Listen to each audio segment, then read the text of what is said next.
Oke, hari ini saya akan bercerita tentang survei magnetik ya. Jadi kalau dari metode geofisika itu banyak sekali yang bisa digunakan untuk survei untuk eksplorasi mineral. Namun yang paling umum, paling mudah dan paling banyak saya pakai adalah survei magnetik karena hampir di semua apa semua prospek ya, di semua deposit, semua jenis cadangan itu survei magnetik ini bisa diaplikasikan ya. Karena alasan itu ya juga survei, magnetik ini sangat, eee, dekat ya hubungannya dengan, data geologi ya, terutama dengan, apa, struktur batuan dan struktur regional ya, juga untuk mendeteksi intrusi sangat bagus untuk metode, eee, magnetik ini.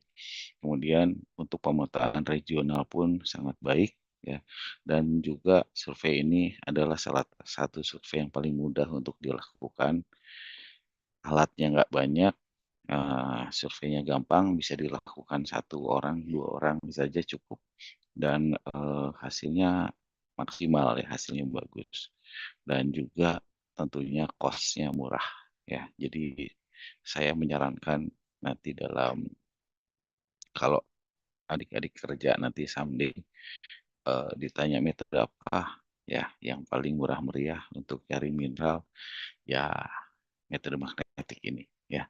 Nah kali ini saya cerita tentang desain survei aja, belum sampai ke lebih lanjutnya, tapi tentang bagaimana desain survei, untuk survei magnetik ya. Dan ini bisa dijadikan template untuk, desain survei, metode-metode geofisikal lainnya. Oke, ya jadi ini saya pernah cerita 2 minggu lalu ya, jadi kalau ada, program eksplorasi ini ada beberapa tahapan ya. Tahapan survei awal ini biasanya kita gunakan, metode airborne magnetic plus radiomagnetic dan gravity ya.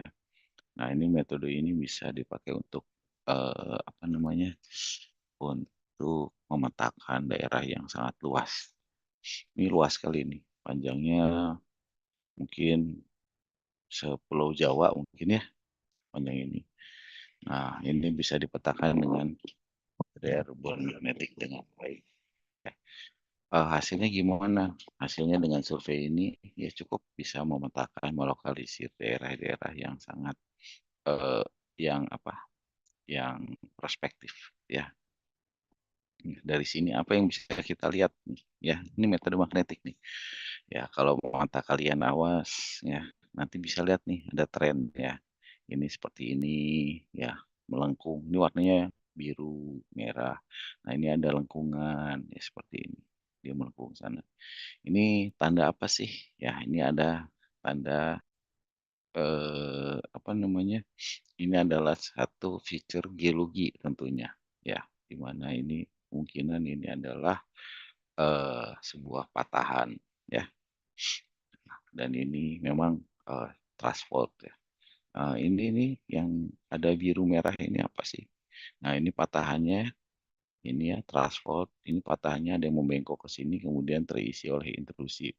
Nah jadi kelihatan nih ya. Kemudian kalau kita lihat nih ada, seperti ini ya, umum umumnya, apa, secara regional arahnya, apa ya, antara north northwest sama north ya, northwest. Nah ini ya, eee, ini adalah, struktur regional kalau lihat tuh berlanjut terus memanjang ya, jadi arah-arahnya adalah seperti ini ya, secara geologi. Ini bedding-nya ya, bedding geologinya kurang lebih seperti ini. Nah ini, karena inilah makanya metode ge apa, airborne magnetic ini, eee, berguna ya. Secara geologi dia masuk, apa, bisa mudah diinterpretasikan, secara geofisika pun dia bisa, memberikan, apa namanya, feature-feature yang, sangat menarik untuk, eee apa, follow up kegiatan selanjutnya. Ya, seperti ini. Ya, ini ada apa nih? Ini semuanya merah, tiba-tiba putus ini hijau ya, pasti ada sesuatu. Nah, ini sesuatunya mungkin bisa dipetakan dari permukaan, bisa juga enggak. Ya, adanya di bawah permukaan. Jadi banyak yang menarik dari sini. Ini dari reconnaissance saja, survei awal. Ya, setelah itu ini metode lebih detail lagi ya, kita bisa pakai data yang lain atau ini ya, ini ground magnetic, ya ini lebih detailnya lagi. Kurang lebih ini sama, namun kalau kita lihat eh, dengan airborne ya, airborne survei, tapi ini dilakukan di darat, oleh karenanya lebih detail dan lebih banyak namanya fitur-fitur yang kecil ya, sehingga banyak noisy gitu ya. Nah, tapi kalau kita lihat tetap ya, ini bisa apa namanya, bisa kita lihat eh trending ya, struktur-struktur seperti ini. Nih ya, kelihatan jelas ya. Nah, ini kan ini bisa bedding, bisa struktur patahan ya. Nih, seperti ini masih bisa ya kita petakan dengan baik dengan metode magnetik ini. Oke, tuh. Selanjutnya ya. Nah, sekarang ini kalau untuk sebuah daerah seluas ini nih ya.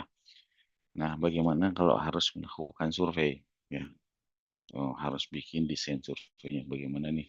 Kira-kira arah lintasannya bagaimana, spasi lintasan, tie lines, base stationnya taruh di mana, dan lain-lain. Ya, ini contoh real, ini peta, peta di Papua.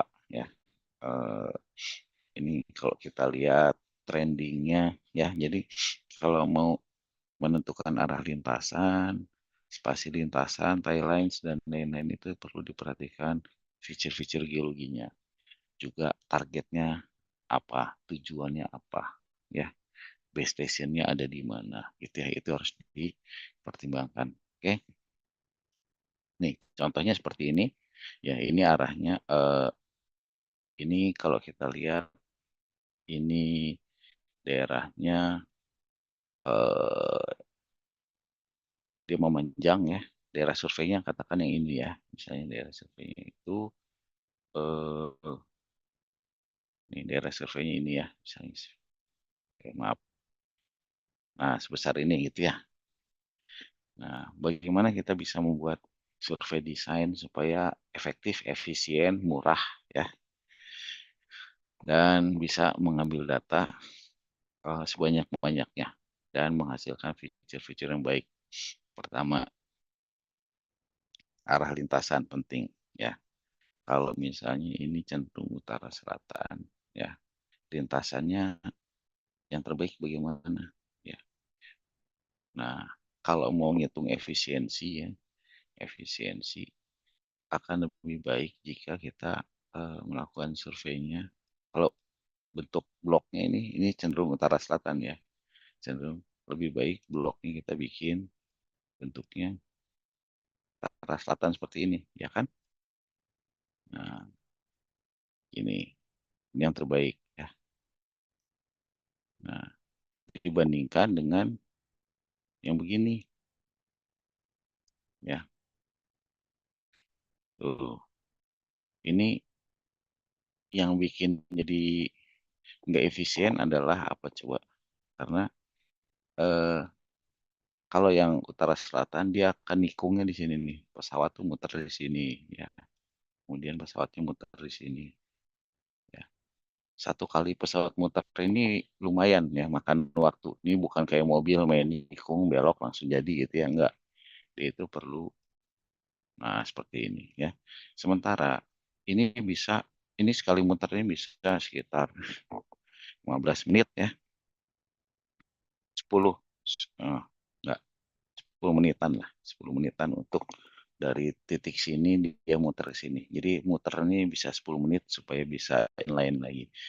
Nah, kalau misalnya seperti ini, maka dia hanya 2 kali, 3 kali muter ya.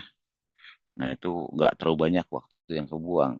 Nah, sementara kalau yang ini nih, yang satu lagi, kalau muternya di sini nih, tuh, ya, ini terus muter. Nah, ini dan seterusnya. Ya, ini artinya berapa kali muter nih kita? Ya, banyak sekali waktu terbuang hanya untuk manuver pesawat, ya. Kalau misalnya pesawat fixed wing itu sewanya sekitar fixed wing itu $3.000, $3.000 per jam. $3.000 per jam itu kalau dirupiahkan mungkin $45, ya. 45 juta, sorry, per jam, ya. Kalau mutar-mutar-mutar-mutar kebanyakan, ya, sayang uangnya kan, ya. Jadi uangnya habis untuk muter aja untuk manuver seperti ini, ya. Nah, seperti itu. Jadi arah lintasan ini penting, ya. Perlu perhatikan dulu bloknya seperti apa, ya. Panjang kali lebar, ya. Kalau bisa ambil panjangnya, jangan lebarnya kalau bisa, ya. Kemudian juga spasinya, ya. Kalau misalnya spasinya ini misalnya targetannya ini, ya. Ini targetnya segini. Sorry, ini saya ganti warna. Eh, targetnya ini nih, ya, misalnya sih sepetak ini targetnya, ya. Nah, kalau saya terbang dengan spasi yang terlalu jauh-jauh nih seperti ini, yang merah-merah ini, maka anomalinya ini malah nggak akan terambil, ya, tercover datanya. Jadi spasi lintasan juga penting, ya, eh, untuk bisa memetakan target. Targetnya dari mana? Targetnya kita pelajari secara geologi dulu, ya, di mana kira-kira ada intrusif. Misalnya ini yang merah-merah ini kan biasanya kalau di peta ini intrusif, ya. Nah, ini target-targetnya. Jadi kita terbangkan di atas ini. Nah, untuk mengcover suatu anomali, suatu daerah yang kita kita perkirakan, kita predik sebagai feature geologi berupa intrusif, minimal dilewati oleh tiga spasi, tiga eh, lintasan, ya. Jadi misalnya ada anomali seperti ini, saya gambarin di sini, ya. Kan anomali di peta geologi, ya, misalnya ada peta geologi seperti ini. Ini sudah dipetakan oleh orang, ini intrusif, ya.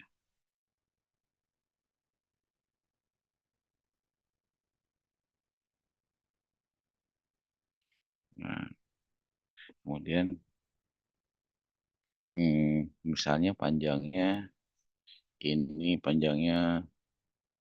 600 meter, ya. Ini dari sini ke sini. Ini 600 meter. Ya. Jadi yang kalau kita bikin bikin line-nya eh, sini, ya, spacingnya. Ini line pertama, ini line kedua. Ini spacingnya 800, 800, ya. Nah, maka ini malah nggak akan tercover, ya. Anomali malah loss, ya, lepas gitu, ya. Jadi kalau targetnya 600, paling tidak kita bikin spasinya 200, ya, sehingga bisa yang benar itu bisa mengcover ini satu line, satu line, satu line, ya, atau ini lebih geser lagi sedikit, ya. Hmm, Oke. Nah, gitu. Jadi tiga, ya, paling enggak. Jadi tercover, ya. Ini jangan 800 meter nih, katakan 200 saja bagus. Nah, ini jadi sebelum melakukan survei, lagi-lagi kita harus eh, belajar, ya, pelajari dulu secara geologi seperti apa, ya. Kemudian yang terbaik adalah dia harus tegak lurus, dengan, anomalinya dan juga dengan bedding-nya, dengan strukturnya. Ya nanti saya akan bahas berikutnya. Oke, jadi seperti itu ini awalnya. Kemudian ini nggak kalah pentingnya base station di sini ya, base station ya, taruhnya di mana nih ya, taruhnya ini base station ini di tempat yang nanti kita akan kunjungi lagi ya, dekat dengan base camp kalian. Jika, nanti pulang pulang dari, surveinya dia akan ngambil di tempat itu dan, secara logistik ini yang terbaik ya, jangan terlalu jauh juga misalnya ini daerahnya luas nih ya, ini panjangnya dari sini ke sini 100 kilometer ya. Kalau bikin base station di sini nggak bagus juga nih ya, karena ada penerbangan dari sini ke sini ya, ini udah buang uang gitu ya. Nah yang terbaik adalah di sekitar sini. Kalau untuk case di sini, maka di sini ada lapangan terbang nih sedikit ya. Ini ada airstrip, maka ini daerah yang paling bagus dijadikan base station. Sehingga secara cost dia efisien, tinggal terbang muter sini langsung ya. Jadi pada akhirnya yang paling penting adalah bagaimana kita saving cost, lakukan survei yang baik, mendapatkan hasil yang baik dan juga apa namanya, maksimal ya mendapatkan eh, hasil secara geologi dan geofisika yang terbaik, irit juga dan bisa mengcover seluruh lokasi yang diminta ya. Jangan sampai misalnya ini ada belok-belok sedikit nih yang daerah sini. Ah, ini lupa di cover gini. Padahal siapa tahu di sini ada anomali. Contohnya seperti itu. Oke, ini prolognya ya. Nanti habis ini mulai detailnya ya. Ini prolognya dulu nih. Ya, dari kurang lebih ini yang bisa kalian pelajari. Oke, saya hapus dulu. Wah, ya.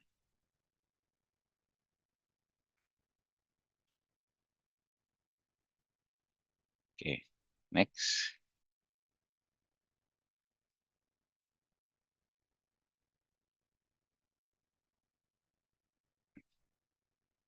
Oke.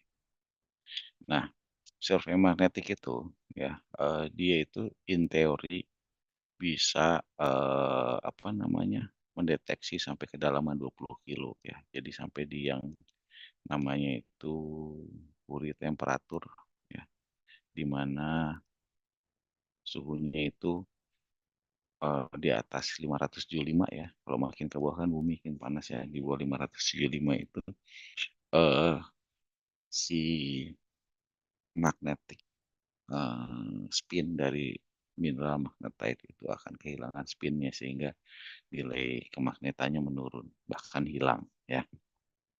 Nah nah ini kurang lebih itu di bumi ini ada di kedalaman 20 kilo ya, 20 kilo dari permukaan.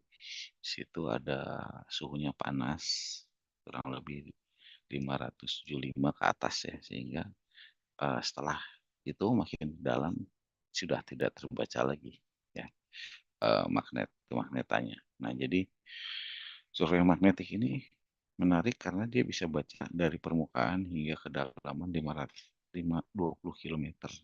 Nah, jadi sekali ngambil data kita bisa ngambil data sampai 20 kilo in teori ya. Ya ini luar biasa ya. Sementara kalau misalnya survei-survei aktif seperti IP, resistivity gitu ya, itu hanya bisa sampai 500 meter juga udah bagus ya. Nah ini 20 kilometer ya, jadi sangat efisien survei ini ya. Sekali ambil data bisa dapat dalaman ya. Jadi ini airborne survey ya, magnetik dia non intrusif artinya tidak merusak ya. Ya. Ini kalau lakukan secara airborne dapat mengcover daerah yang luas, waktunya singkat, cost-nya ini murah dibandingkan survei darat ya. Nah, orang mungkin mikir cost-nya kalau misalnya di darat jalan kaki lebih murah dibandingin naik pesawat ya. Jangan salah ya. Jadi untuk mengirim satu orang ke lapangan itu dibutuhkan berjuta-juta, tim logistik, berjuta-juta rupiah untuk, logistik surveinya, ya.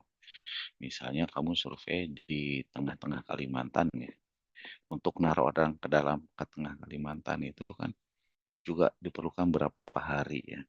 Kemudian diperlukan makanan berapa hari, diperlukan logistik kendaraan, base camp, makan, ya.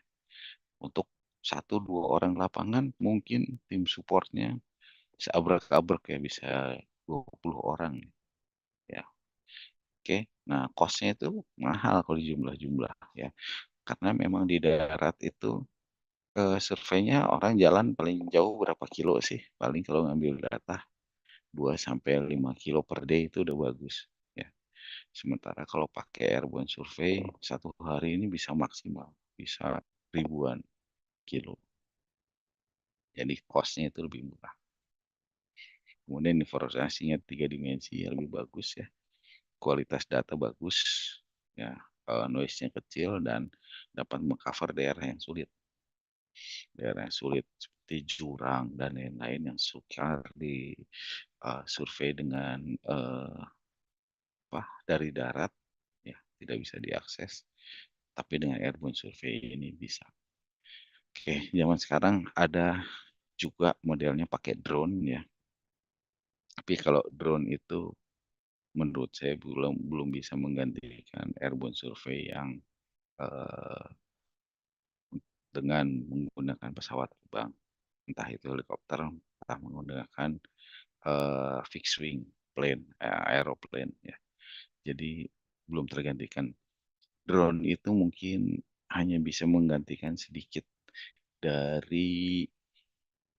lebih advance daripada ground magnetic lah menurut saya, karena tetap saja harus, mengirim orang ke pedalaman gitu ya, karena drone itu kan paling jauh 2 sampai 5 kilo aja ya, bisa beroperasi, apa, dari operatornya.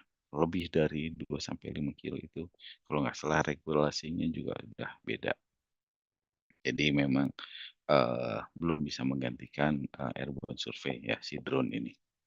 Oke, nah perbandingannya kalau ground survey ini bisa melokalisir anomalinya akurat, mengukur sinyalnya, dia bisa mengukur dari sinyal yang lemah dari dekat permukaan ya, eee, yang kecil-kecil bisa dapat juga ya, eee, tapi, sangat lambat ya, noise-nya banyak dan dapat, dilaksanakan hanya di daerah yang dapat diakses. Saya sendiri, pengalaman survei di darat ini dengan menggunakan ground magnetic ini mungkin belasan tahun ya.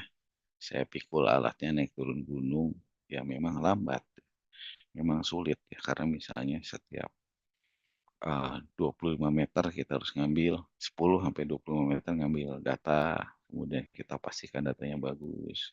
Belum lagi medannya berat, harus pakai tali manjat-manjat ya. Belum lagi, apa namanya, keterbatasan baterai ya, belum lagi noise-nya banyak, eee, jadi repot ya kalau lagi survei tiba-tiba harus ketemu tebing, tebingnya 90 degree ngukurnya gimana ya, itu kan challenge lagi gitu ya, eee, jadi kalau pakai airborne akan lebih bagus. Oke. Nah, tadi saya bicara tentang noise pada saat pengukuran ya. Kalau pakai airborne survey noise-nya apa sih? Noise-nya itu adalah komponen pesawat ya. Jadi kalau kita melakukan survei, itu sebaiknya sejauh mungkin dijauhkan dari sumber-sumber magnet ya. Magnet itu bisa dari, eee, material yang mengandung magnet, atau besi ya, atau metal lah ya. Bisa juga dari, sumber-sumber yang dihasilkan, dari engine ya, engine mesin atau dinamo kan akan menimbulkan, gelombang elektromagnetik, ini pun akan menjadi, sumber noise ya. Jadi sumber noise-nya kalau di pesawat itu komponen pesawatnya itu sendiri. Kemudian, eee, ada ayunan bird-nya ya, jadi sensornya itu goyang-goyang nih ya, eee, swing gitu ya. Nah, ini juga, eee, akan menimbulkan, noise ya. Kemudian baling-baling helikopter, yang baling-baling helikopter itu mesinnya pun akan, apa namanya, menghasilkan gelombang elektromagnetik, kemudian baling-balingnya itu, ada kompositnya ya, di situ ada campuran metal dengan, eee, semacam fiber gitu ya, itu akan mengganggu. Kemudian sumber noise lain yang tak kalah mengganggunya adalah, cultural noise ya, buatan manusia. Artinya, ini, infrastruktur gitu ya, atau barang-barang yang dibuat oleh manusia. Contohnya nih, mobil ya, lagi survei ada mobil lewat, sudah hancur tuh pasti datanya ya. Atau lagi survei lewat, apa, tiang listrik gitu, datanya udah pasti tidak akan bagus ya. Banyak, cultural noise buatan manusia termasuk rumah orang ya, kalau lagi survei di kampung-kampung ketemu rumah orang udah pasti datanya berantakan deh ya, karena di rumah orang itu macam-macam ya, ada alat-alat listriknya tuh, eee, dari TV ya, pompa air dan lain-lain, ini pasti datanya nggak akan bagus. Jadi kalau lagi buat survei, ya jangan deketin kampung karena datanya pasti nggak akan benar gitu ya, oke. Nah, juga nih operator noise. Jadi kalau mau survei ground mag terutama ya, eee, itu disarankan bajunya ini tanpa logam ya, eee, apa, jangan pakai gesper, sabuk, jangan ya. Jadi pakai celana yang, eee, pakai tali aja ngencenginnya ya, gitu. Ya, terus zip ini apa, resleting. Resletingnya kalau bisa resleting yang, apa, plastik gitu ya. Kemudian kadang-kadang pisau, kompas, ya, dan lain-lain yang kita bawa ini akan mengganggu, pembacaan. Mungkin, eee, kecil cuman mengganggu ya, gitu. Nah, belum lagi kalau kita ke lapangan, kalau di tempat-tempat, perusahaan-perusahaan besar biasanya kita harus menggunakan safety shoes, di mana di ujungnya itu, di toe-nya kita, ujungnya itu harus ada metal besi gitu ya. Nah, itu juga mengganggu. Ya, jadi sebisa mungkin survei jauh dari, logam-logam, termasuk jam ya. Jam, handphone apalagi. Handphone itu ada komponen metalnya juga dia menimbulkan gelombang elektromagnetik.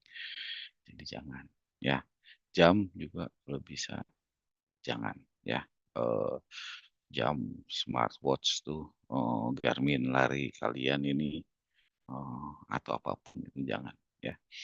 Saya bertahun-tahun saya bekerja jadi, saya hafal kalau kadang-kadang, anak-anak baru nih yang mulai survei pakai jam, bawa kompas di sakunya, atau bawa radio itu pada saat pengambilan data, eee, ya hasilnya nggak akan bagus. Kadang-kadang saking buruknya udah jalan 1 hari babak belur naik turun gunung, itu begitu saya periksa datanya nggak bisa kepakai lagi datanya. Jadi harus ngulang lagi semuanya, berat sih ya. Jadi, eee, ini hal-hal ini seperti ini yang, perlu diperhatikan pada saat survei ya. Ini kalau saya cerita, eee, "Nih lihat datanya nggak bagus," gitu, "kamu balik lagi besok." Ya kamu nggak kebayang sih mungkin ya kalau di lapangan seperti apa, mungkin kalau yang udah pernah ke lapangan itu nangis itu disuruh balik lagi ya. Seharian udah nyebrang sungai, tenggelam, oh, naik gunung, daki-daki, mandi keringat dan lain-lain ya. Terus hari ini selesai survei, datanya buruk, besok suruh balik lagi. Ini nyesek bener gitu ya. Jadi, kalau survei lapangan ini nggak kayak model, eee, sekarang nih model ya anak-anak, zaman sekarang, tektokan naik gunung gitu ya. tektokan naik gunung, kuat kayak gitu ya, happy-happy. Nah, survei ini kurang lebih seperti itu, ya. Seperti naik gunung tektokan, pagi berangkat dari camp, melakukan survei 1 harian turun lagi gitu ya. Namun, fun-nya ini nggak ada gitu ya. Artinya kita kerja serius, fokus ngambil data, bukan fun gitu ya. Jadi harus ngambil data sesuai prosedur, memastikan quality control di lapangan sehingga data yang diambil bagus, memastikan lintasan yang benar, ya, dan lain-lain, ya. Fun-nya ya sambil jalan aja ya, mungkin tapi bukan untuk, seperti kalau kalian naik gunung, tektok gitu ya. Enggak, ini beda lagi. Ya walaupun kamu akan melihat pemandangan yang indah ya, nah tapi ya seperti itu harus tetap fokus. Jadi memang, kalau kerja lapangan ini ceritanya lain ya, kamu harus fokus, datanya harus bagus ya, karena, segala sesuatu itu dimulai dari lapangan ya. Jadi, ada istilahnya itu, kalau survei itu garbage in, garbage out ya, GIGO, GAIGO, ya GIGO. Kalau kamu ngambil datanya garbage, ya, mau diolah apapun, keluarnya juga tetap garbage, ya. Jadi jangan ngambil data, udahlah nanti kita mainin di komputer, kita filtering. Nah, itu salah ya, karena data jelek yang kamu ambil akan menghasilkan hasil interpretasi yang jelek juga. Ya, mau dioprek gimana pun nggak akan bagus. Ya, jadi penting dari awal untuk mengambil data dengan kualitas yang bagus. Oke. Nah, eh, sebelum bikin desain survei tetap ya, tujuan surveinya apa dulu sih nih? Kalau mau studi kerak bumi artinya dia sangat dalam. Ya, surveinya beda nih. Eksplorasi minyak bisa juga, tapi ya caranya beda dengan pemetaan geologi. Cari zona kelurusan tubuh biji, deteksi tubuh biji dan lain-lain ya. Ini lebih ke line spacing-nya, kemudian jarak pengukuran antar pengukuran dari poin ke poin ya. Dan juga apanya? Pengambilan eh, metodenya ya, platformnya mau ground mecha atau pakai airborne ya. Kalau untuk yang dalam-dalam seperti studi kerak bumi, eksplorasi minyak, ya, ataupun pemetaan geologi regional biasanya digunakan airborne survey. Namun kalau untuk zona kelurusan tubuh biji, deteksi tubuh biji, pakai ground mag akan lebih baik, ya. Jadi ini 1, 2, 3 pakai airborne mag bisa, yang keempat dan kelima ini pakai ground mag lebih bagus. Oke. Ini kalau untuk desain survei kurang lebih ya. Line spacing-nya kalau Helimax itu line spacing-nya ya jarak antara kemarin itu ada yang nanya line spacing. Line spacing itu eh, sebentar. Ini ya kalau saya gambar seperti ini line ya, line pengukuran. Maka line spacing adalah jarak ini ya, ini line spacing-nya. Ya, ini ngambil ngambil poinnya di sini. 1, 2, 3, 4 dan seterusnya ya. Jadi line spacing itu jarak antara lintasan ke lintasan ya. Nah, kalau pakai Helimax itu ya 200 sampai 400 meter, kalau pakai fixed wing pesawat bersayap itu 800 sampai 1.600. Ya, ini untuk survei yang lebih luas daerahnya regional. Thailand ini setiap 5.000 meter ya. Jadi kalau survei magnetik itu perlu ada yang namanya Thailand ya. Jadi ini Thailand ini yang saya gambarkan warna ungu seperti ini ya. Jadi kalau utara selatan surveinya, Thailand-nya barat timur gitu ya. Ini maksudnya untuk eh, saling koreksi dan menyamakan nilainya ya. Dan juga sebagai kontrol ya. Sampel intervalnya 5 sampai 7,5 meter ya. Jadi setiap ini antara ini titik satu, kedua, ketiga, keempat ini satu ke sini itu kurang lebih 5 sampai 7,5 meter ya. Nah, arah terbangnya yang terbaik adalah utara selatan ya. Ya ini atau ini bukan searah, tegak lurus. Sorry, sorry, salah ya. Ini harusnya tegak lurus. Tegak lurus dari struktur regional ya. eh, Tegak lurus ya, harusnya itu. Oke. Nah, platformnya tadi bisa helikopter, bisa fixed wing ya. Terrain clearance itu jarak dari sensor ke permukaan tanah ya. Jadi ini kalau misalnya saya gambarin pesawatnya ini ya, pesawat nih, sorry gambarnya acak-acakan ya, kurang lebih ini gunungnya, maka terrain clearance itu adalah jarak dari pesawat sampai ke tanah ini ya. Dan helikopter itu lebih dekat ke permukaan tanah 200 sampai 400 meter aja, sementara kalau fixed wing terbangnya lebih tinggi ya. Sensornya sama ya.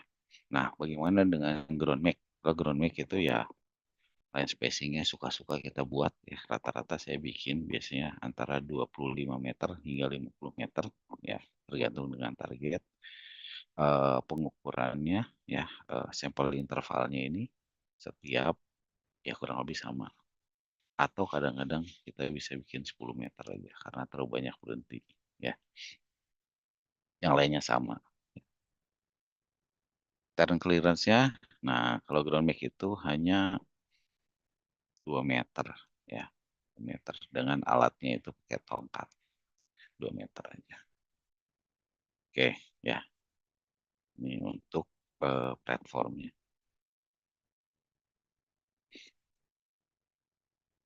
Oke, kemudian berikutnya adalah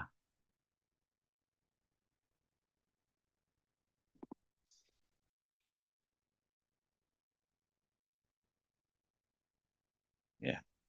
Jadi sebuah survei harus memenuhi ininya ya, tujuan surveinya jelas ya. Jadi tujuan surveinya nyari apa tadi ya.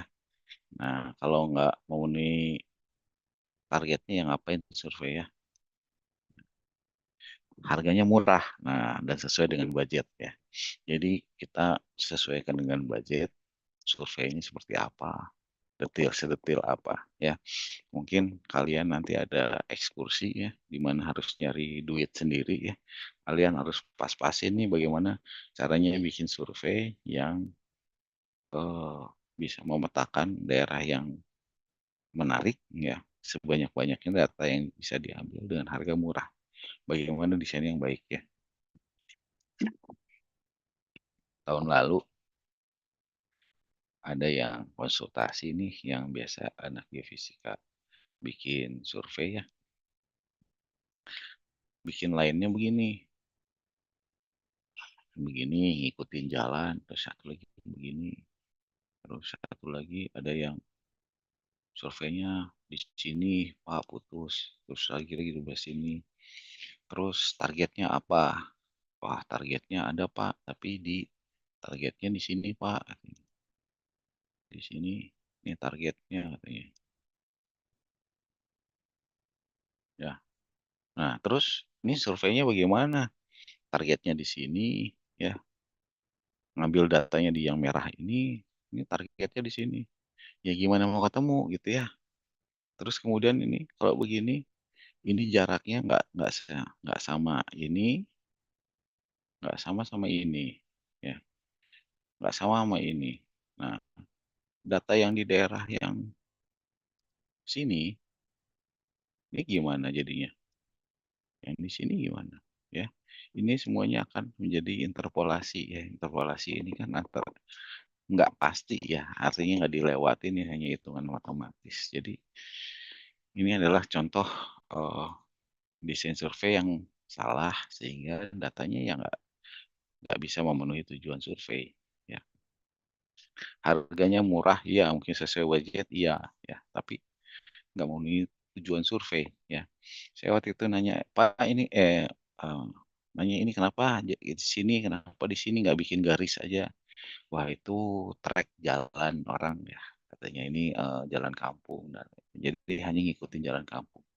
Ya nggak akan bisa ya, harus bikin grid line ya. Kalau yang idealnya adalah membuat paling tidak, eee, grid line tadi di, apa, dibikin garis-garis begini.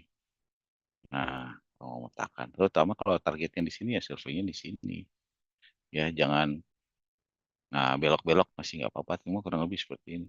Jangan sampai misalnya, ini targetnya ini yang kita cari sih, cuman jalan kampungnya sebelah sana, terus kita surveinya sebelah sono aja gitu ya, ya itu nggak akan mendapatkan hasil yang baik. Oke, tuh. Jadi kalau survei ya harus di apa, perhatikan maunya apa ya, tujuannya apa, ya itu yang harus ambil datanya di daerah itu, ya. Jadi pilih hati-hati daerahnya bisa meng-cover seluruh area tujuannya, ya. Kalau yang tadi enggak, ya. Oke. Nah, ini sedikit, eee, apa, masukan ya, ada bedanya, Depth survei ya, Depth survei dengan, barometric survei ya. Oke, ini bedanya, saya gambarin antara ini misalnya, terbangnya ini gunung, ini terrainnya begini, gitu ya. Ini gunung nih ya ceritanya. Nah, kalau survei dengan airborne, fixed wing ya, maka terbangnya akan begini, kurang lebih begini ya. Ini pakai ini pakai pesawat bersayap, yang gambarnya kayak Angry Bird. Nah, ini ya.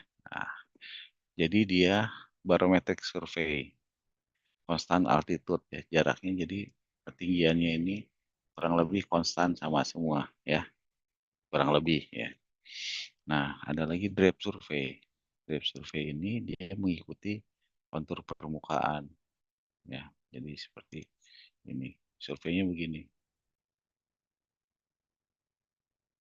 kurang lebih mengikuti. Nah, gitu ya. Ini biasanya kalau pakai apa? Heli ya. Nah, ini drape ya. Nah, yang ini barometrik ya. Ground clearance-nya kurang lebih diusahakan sama. Kalau ini tetap tingginya sama semua ya. Oke, itu bedanya apa pesawat sama helikopter. Lebih bagus mana? Tentunya lebih bagus yang ini ya.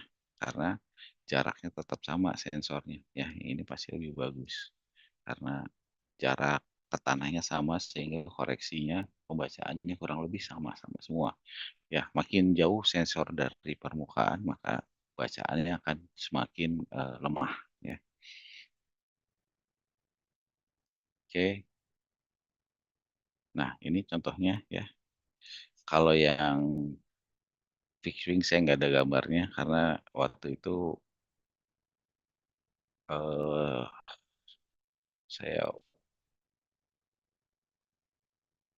tidak bisa waktu itu belum mengambil datanya ya, karena agak jauh waktu itu saya dari lokasi. Nah, jadi saya hanya melakukan pakai Stinger banyaknya ya. Nih pakai helikopter ya, Stinger sensornya di depan gini atau sensornya digantung ber ya, istilahnya. Jadi kayak bawa bawa benda bentuknya kayak rudal digantung-gantung gitu ya.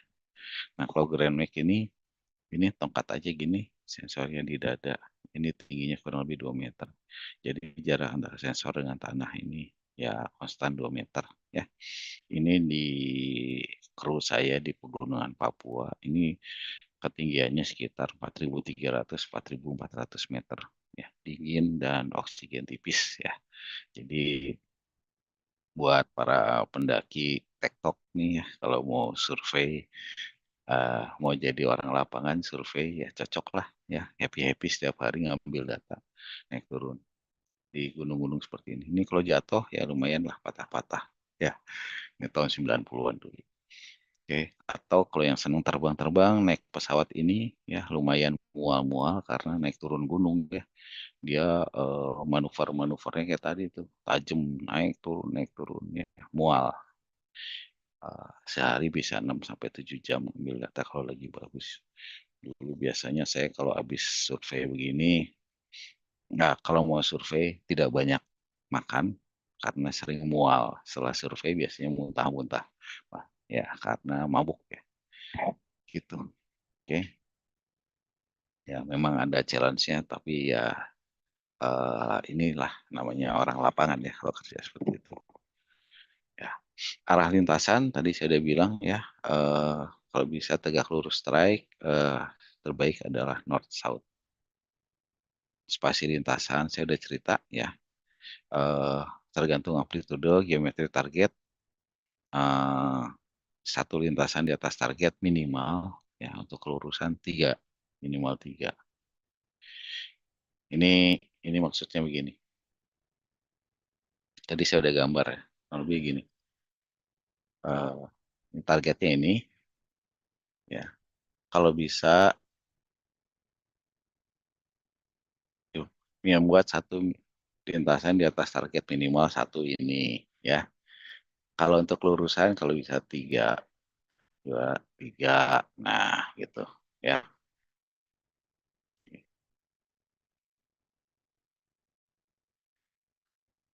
Oke, ketinggian sensor makin rendah makin baik. Pada daerah vulkanik terbang rendah akan meningkatkan noise ya. Jadi kalau di daerah batuannya cenderung vulkanik, maka bacaannya itu akan gini nanti amplitudenya tinggi ini bahkan gini-gini ya noisy ya.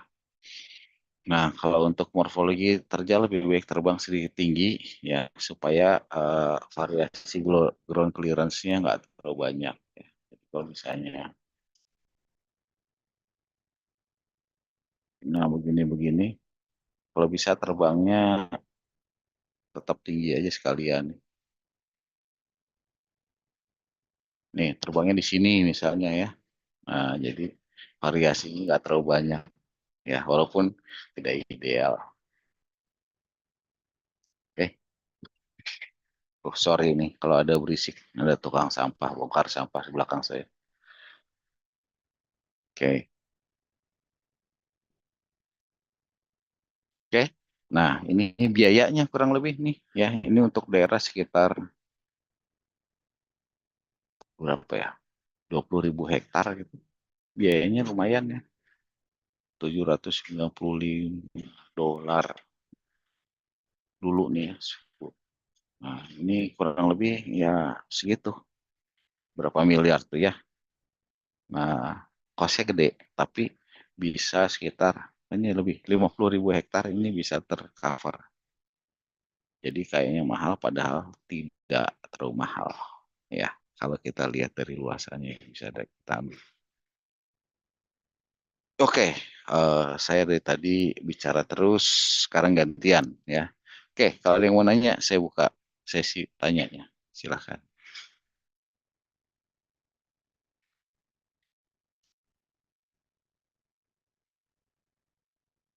Oke,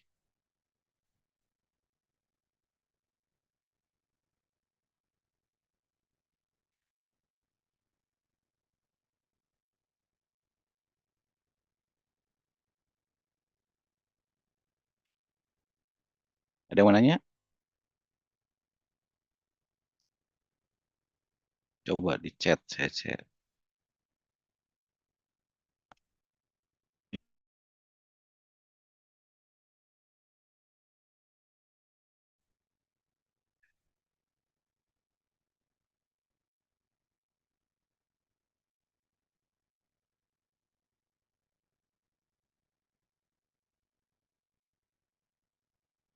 Kayaknya ngerti semua nih. Artinya saya sukses ngajarnya. Oke, nggak ada yang nanya? Saya lanjutin sedikit. Nggak, silahkan.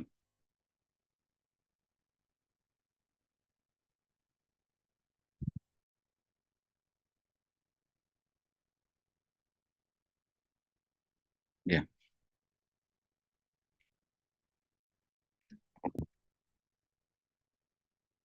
ya,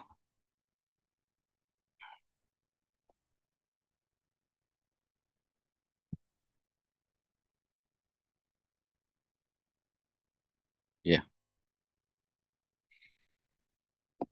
Oke. Eh, thank you pertanyaannya.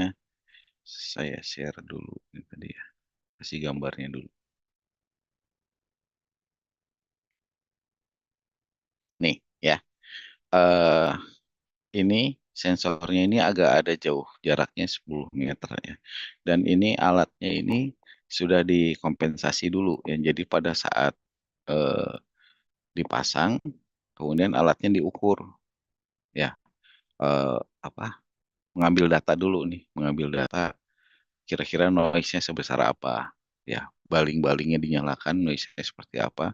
Nah, di situ ada alat dihilangkan dulu, dikompensasi dulu noise-nya ya, yang ditimbulkan dari gelombang elektromagnetik itu biasanya dia akan eh, apa? Sinyalnya tuh bentuknya gini nih. Kalau elektromagnetik tuh biasanya ya ini gini ya, ada gelombang-gelombang seperti ini. Nah, gelombang seperti ini yang kita hilangkan ya di konvolusi gitu ya, atau pakai FFT. Terus kemudian kalau yang dari komponen misalnya besinya di sini, ini kita kurangin juga ya. Dan jarak dari sini ke sini ini cukup untuk meredam, cukup jauh untuk menghilangkan sinyal pengaruh besi secara langsung. Nah, kalau yang ini, kalau yang digantung ini memang pengaruh dari helinya sendiri tidak terlalu banyak ya, walaupun kita kompensasi juga sama ya. Namun di sini yang jadi masalah adalah ini swing ya, si apa namanya, si sensornya ini swing, dia bergerak ke sana ya, kayak pendulum lah ke sini. Kalau pilotnya nggak bener ya, jadi kalau pilot-pilot yang bener bawanya ini tidak swing ya, bawa rapih ya. Nah, jadi pembacaannya noise-nya akan lebih sedikit. Namun semuanya ini sebetulnya sudah dikompensasi. Lain dengan misalnya ini sensornya dekat ya. Ini si mas-mas Papua ini bawa jam di sini. Nah, ini dekat sekali nih, kebaca langsung ya. Atau ini sepatunya ini ujungnya besi nih ya. Waktu itu akhirnya kita ganti sepatunya, mereka ujungnya bukan besi tapi fiber ya. Nah, ini akan mengganggu 2 meter doang ya. Nah, sementara ini sekitar 5 meter, kalau nggak salah 6 meter. Jadi pengaruhnya lebih sedikit walaupun bodinya besar. Namun semuanya sudah dikompensasi. Ya, kalau dia pakai di sini bawa pedang gitu ya, bawa besi, pisau gitu ya, parang ya mengganggu pasti. Itu sih alasannya. Mungkin apa bisa menjawab pertanyaan Dimas tadi ya. Oke, ya. Ada lagi yang mau nanya?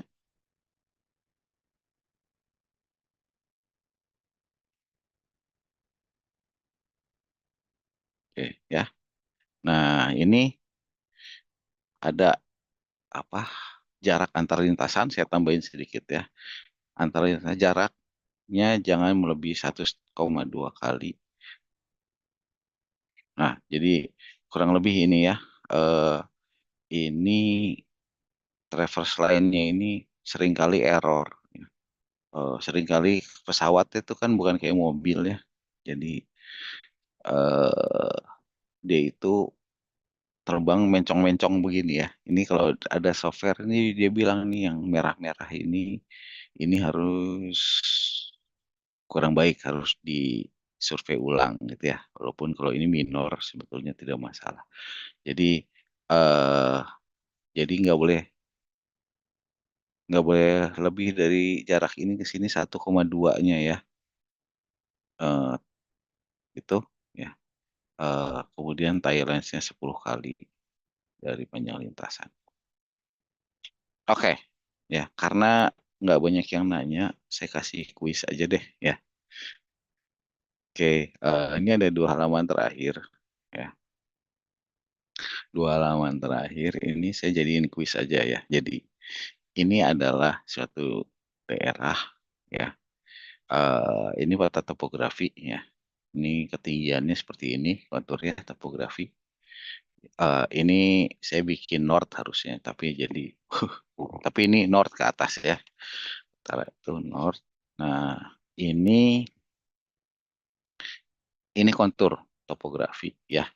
Kemudian ini peta geologinya ya. Ini peta geologinya di sini adalah yang merah ini intrusif ya. Eh di sini sebentar. Ini intrusion yang ini andesit ya. Kemudian ini mozodiorit di sini. Yang hijau-hijau ini sedimen ya. Nah, ini peta yang sama, daerahnya sama ya. Ini sama ini. Kalian bisa tumpangkan ini di atas ini ya. Jadi bisa dapat data topografi dan data geologi. Gunakan GIS ya kalau bisa atau gambar gimana ya. Nah, ini sekarang kalau disuruh survei kira-kira lintasannya bagaimana gitu ya. Spacingnya berapa dan alat platformnya apa. Oke, jelas ya. Jadi ini ada dua ini. Ini petanya sama nih, daerahnya sama ya. Ya, oke. Ini jaraknya antara ini 32.000 ke 35.000. Ini jarak dari satu titik ini satu grid ini adalah 3.000 meter ya, 3 kilo. Ya, ini sampai sini berapa? Kurang lebih segitulah skalanya ya. Nah, coba buat lintasannya seperti apa, seberapa banyak ya, sehingga bisa mengcover daerah-daerah yang eh, targetnya di sini ya. Kalau dari sini targetnya kira-kira di mana ini?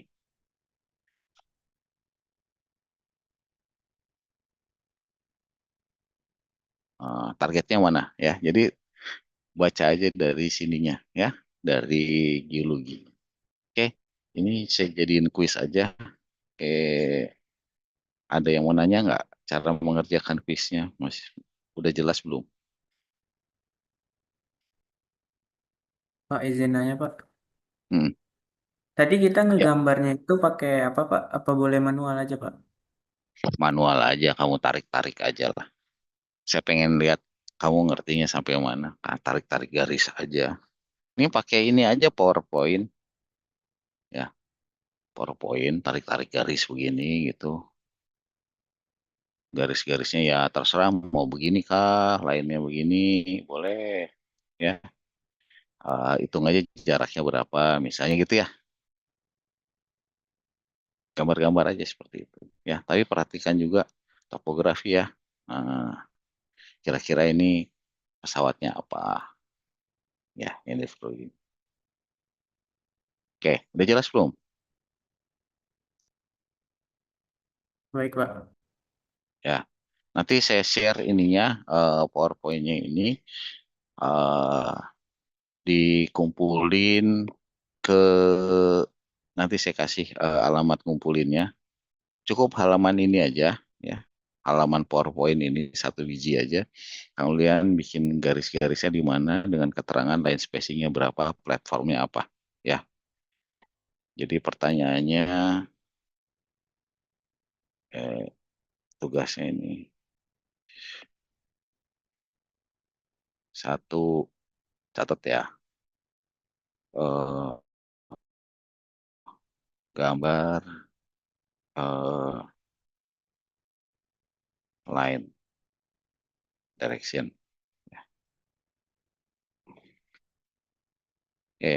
Ya, gambar yang saya maksud seperti tadi. Dua, berapa meter line spacing. Tiga, platform survey. Apa? Fixed wing, heli atau ground mag ya.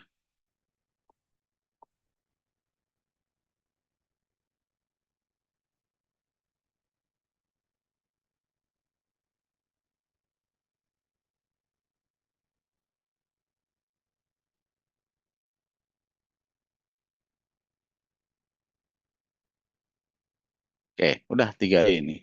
Ya,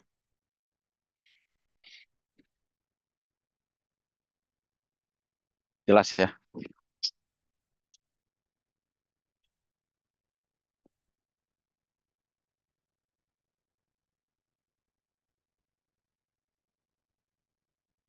Halo, halo. Jelas ya semua? Sip, ini ada yang Jelas, nanya. Pak. Heeh. Jelas, Pak. Nah, ini ya absen tolong di chat bikin absen di situ ya sampai jam 5 nanti. Oke. Jadi dikumpulkan minggu depan nanti saya kasih directionnya kumpulin di mana. Satu halaman ini aja ya, jangan usah banyak-banyak. Saya pengen tahu pengertian kalian apa mana. Satu halaman ini, kemudian gambar garis-garisnya nih, nomor satu garis-garisnya di mana, gambar berapa meter line spacing, tulisin aja jaraknya, platformnya apa. Udah gitu, gampang ya. Oke, kalau nggak ada yang nanya lagi, eh, saya cukupkan sampai di sini meetingnya. Meeting, kebiasaan meeting ya, kuliahnya. Sampai ketemu minggu depan. Oh ya, minggu depan saya mohon maaf masih mungkin masih di luar kota, mungkin tanggal 23 baru sampai ketemu di kampus. Oke, itu aja dari saya. Eh, Terima kasih atas kehadirannya. Sampai ketemu minggu depan online. Terima kasih.